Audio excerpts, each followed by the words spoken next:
श्रीरामचन्द्र चरणौ वचसा गृह्णामि।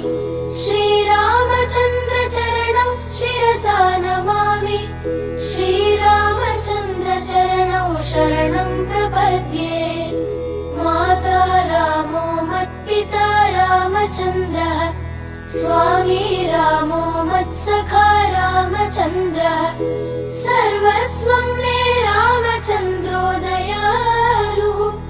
नान्यं जाने नैव जाने न जाने।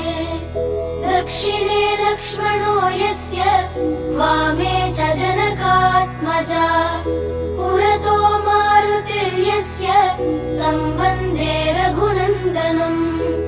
लोकाभिरामं रणरङ्गधीरं, राजीवनेत्रं रघुवंशनाथं, कारुण्यरूपं करुणाकरन्तं, श्रीरामचन्द्रं शरणं प्रपद्ये।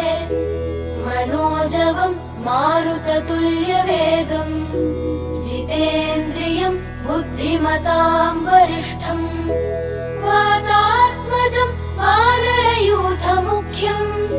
श्रीरामदूतं शरणं